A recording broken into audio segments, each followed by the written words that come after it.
இலங்கை அரசு கச்சத்தீவை ஒருபோதும் இந்திய அரசிடம் திருப்பி தராது என மதிமுக முதன்மை செயலாளர் துரை வைகோ தெரிவித்துள்ளார். கடந்த 20 வருடங்கள்ல நம்முடைய தமிழக மீனவர்கள் கிட்டத்தட்ட 6000 பேர் இலங்கை கடற்படையினால் தாக்கப்பட்டிருக்கிறார்கள். 500 மீனவர்கள் இறந்திருக்கிறாங்க. இந்த 20 வருஷத்துல இந்த தாக்குதலுடைய வீரியம் இந்த 2-3 வருஷத்துல ரொம்ப ஜாஸ்தியா இருக்கு. இந்த 2024 இந்த கிட்டத்தட்ட இந்த 8 மாசத்துல 320க்கும் மேற்பட்ட மீனவர்கள் தாக்கப்பட்டு அவர்களுடைய உடைமைகள் அந்த உடைமைகளையும் சரி அவங்களை கைது பண்ணி அங்க இலங்கை சிறையில் அடைச்சிருக்கிறாங்க. கச்சத்தீவு அவங்க இலங்கையை திரும்பி கொடுப்பாங்களாங்கிறது கொடுக்க மாட்டாங்கிறது எனக்கு படுது. அது நம்ம சொல்லலாம், கச்சத்தீவை மீட்டுட்டானா நமக்கு இந்த பிரச்சனைக்கு ஒரு நிரந்தர தீர்வு. அது உண்மைதான்.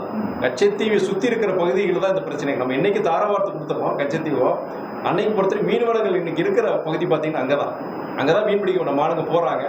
அங்க அந்த கச்சத்தீவை நமக்கு திரும்பி கொடுத்துட்டாங்கன்னா நியாயம் தான், அந்த பிரச்சனைக்கு ஒரு முற்றுப்புள்ளி. ஆனா கச்சத்தீவு ஒருபோதும் இலங்கை அரசு கொடுக்காதான் எனக்கு படுது. எனக்கு செய்திகளை உடனுக்குடன் தெரிந்து கொள்ள உடனே சப்ஸ்கிரைப் பண்ணுங்க.